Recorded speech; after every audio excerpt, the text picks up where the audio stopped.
Hello everyone, it's CreativeNameToStandOut again with another battle report. I know it's been a long time, but it's not just a battle report actually. It's a battle report for a practice game for a tournament that I'm running. Yes, I am running a tournament, so I go from not being able to find anybody who wants to play Age of Sigmar to a person running a tournament. So that's really awesome. I'm really excited about that. It was an opportunity that just came up, and just kind of on the spur, when I was in the store, I was like, you know what? I can do this, and I'm going to do it. So that's what's happening. It's going to be at the Columbia, Maryland Games Workshop store. So if you're interested, the sign-up sheet's it's pretty much full. But who knows? Maybe if you're nearby, you should swing by, and maybe there'll be a spot open. Maybe not everybody will show up. But I'm very excited about it. So in this introduction, we're going to go over, it's going to be a little bit longer than normal. We're going to go over the general rules of the tournament I'm running, and then we're going to talk about the scenario. Then I'll give you the battle report, and then afterwards I might talk about what I thought about it. So let's start with the general rules. A lot of people here, I believe, are used to the South Coast GT comp. Now, we're not using all the rules that come with this comp. We're just going to use the point system. So I'm saying everybody bring a 75-point army list, but the scenarios actually don't let you use it all. You're going to be playing with a 40-point army, a 50-point army, and then there's one that's split where you're playing 40 versus 50, depending if you're the attacker or the defender. So to me, this is going to create a lot of flexibility. People are going to be able to change their army list to better suit their opponent, to help them with the mission. I think it's just going to create a lot of dynamic gameplay, and it's going to be really fun, I think. People won't get that feeling that they got screwed over because they didn't bring the right stuff. They're going to have a lot of opportunity to bring what they need, a lot of tools in the tool basket. Another rule is you can bring special characters, just no duplicates. When it comes to summoning, you can summon anything in your pool. So in most of your games, you might have about 50 points. That gives you half of your army size to summon. I think that's a good enough limit. It allows people to be pretty open and flexible about their summoning. I think a common rule they use here is that you can only summon once from, I think, each caster. I was thinking about putting that in this, but I think this is already limited enough. You're only going to have so much left in your pool. You're not guaranteed to get it off, so I think this is limited enough. But if a lot of people disagree, I actually sent this all to the players. I'm willing to change it. This is just my first draft, and I think it's pretty good. But like all first drafts, they are subject to change. We will be playing what you see is what you get. I think that's a common rule. When it comes to counts as units, I'm not opposed to those, but I do expect them to be above and beyond. You need to have them converted, painted, and based. I don't want any of this gray, Space Marine is going to be my Iron Jaws guy. I think that's a lame. That's, if you're bringing a count as army, I'm assuming there's a reason you're doing it, and if that reason is you're just lazy or cheap and you're not even going to put any effort in converting it, then I don't want any of that. That's just my rule on it. And then finally, this is actually just my personal preference, but this will probably change. I don't like base stacking. I think it'll be simpler if we play base to base, but here, from what I understand, people are playing model to model, so that's what they're used to, and they don't want to do this, then that's probably going to change too, but who knows. So when it comes to scoring, very simple. If you win, you get 11 points. If you get a draw, it's a 7, and if you lose, you get 3. Then there's going to be bonus points that you can earn in each game for a total of 9, because there's 3 games. And I labeled them as so. Duel of Champions. If your general inflicts the final wound on the enemy general, you get a point.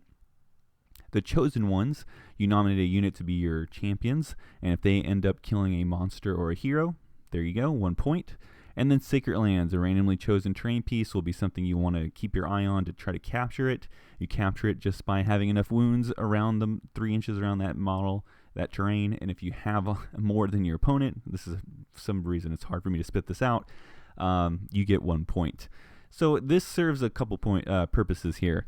This will give an opportunity for people to differentiate themselves against people they're probably going to tie. It is only a 3-game tournament, so there's going to be a lot of 2-1s. I'm sure there's going to be maybe 2 3-0s.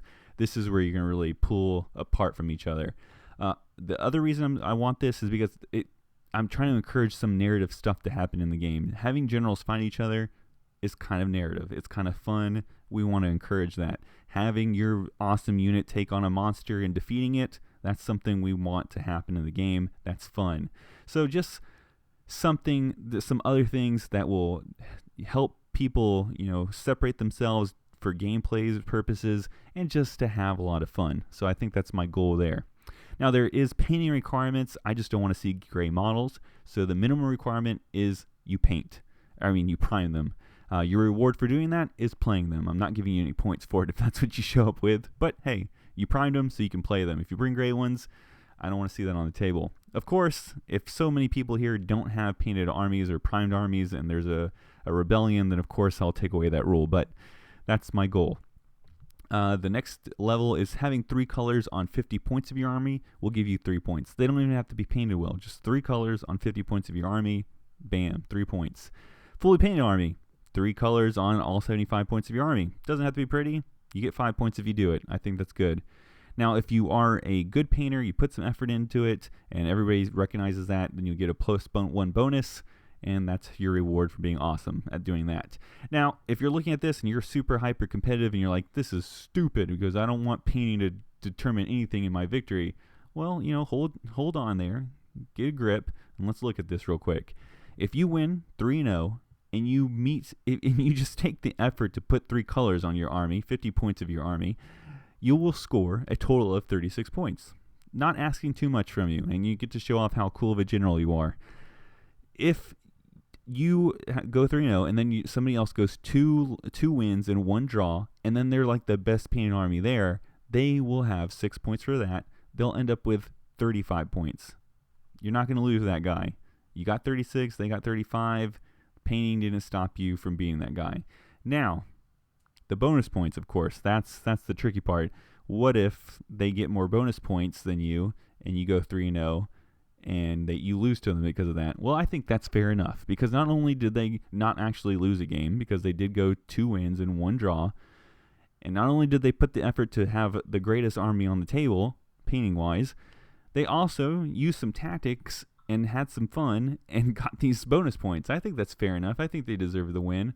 So I think that's justified. So that's where I'm coming from there. So that's the general rules. Let's look at the scenario rules. Today's game will be game 3 of the tournament pack. It's called Hold or Die.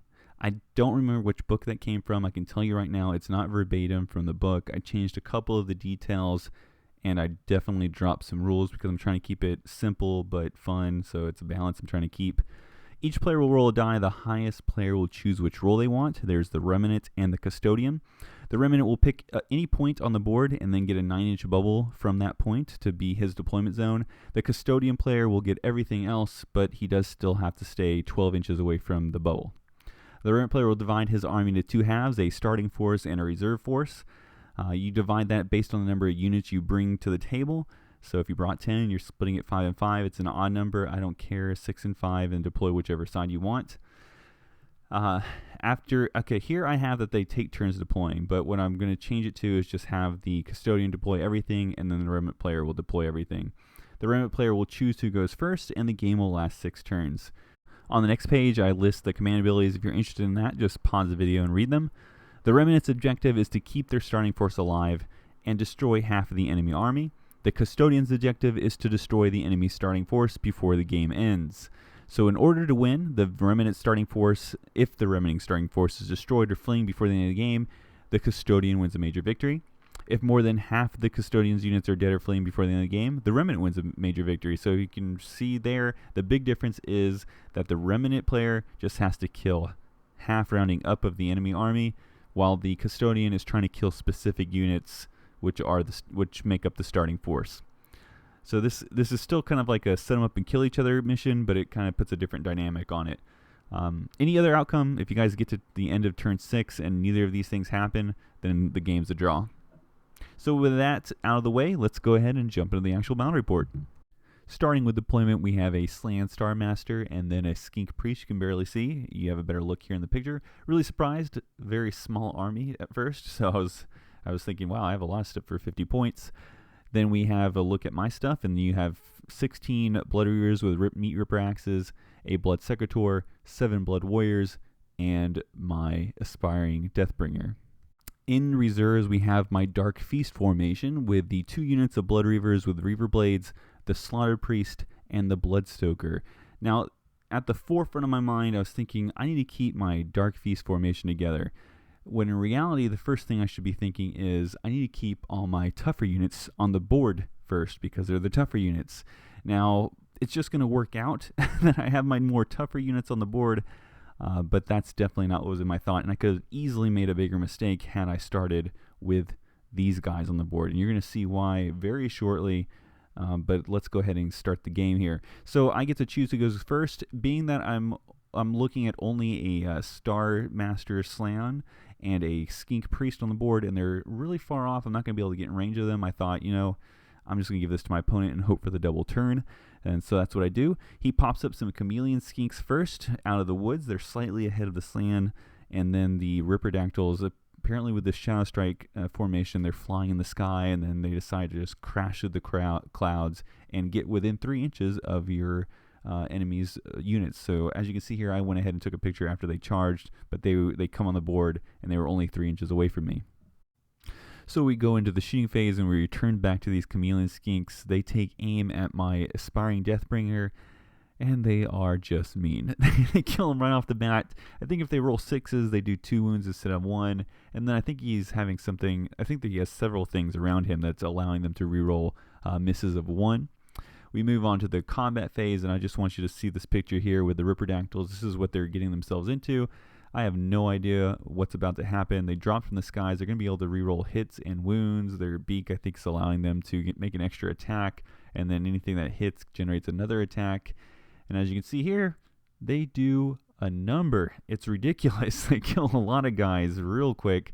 Now just imagine, like I was saying, if I would have started my whole Dark Feast on the board, I'm pretty sure he would have won turn 1 because those guys just tore through everything.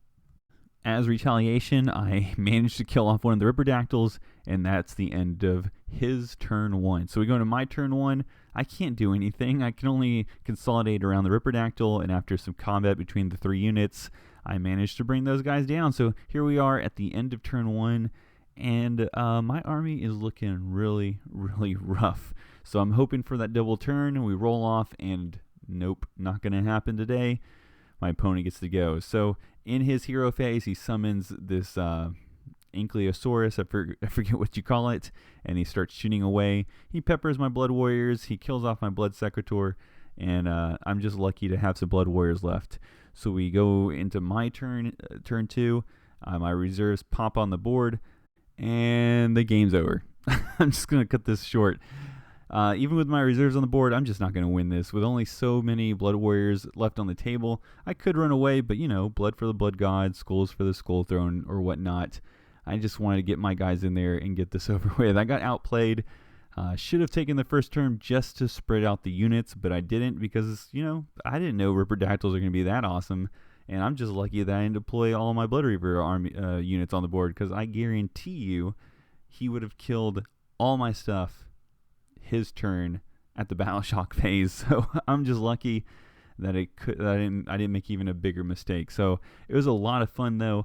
I ended up charging in there with the Blood Warriors, killed a couple Skinks. He killed my Blood Warriors down to 1.5 guys, and then I conceded because that's the way it goes sometimes. So overall, I had a lot of fun though, and let's talk about what I think about the scenario. To start off with, I think we need to recognize that my army is not the toughest defensive army there is. So I think that this is going to work perfectly. Had I had been participating in the tournament, I would probably bring 25 points of my Tzeentch army.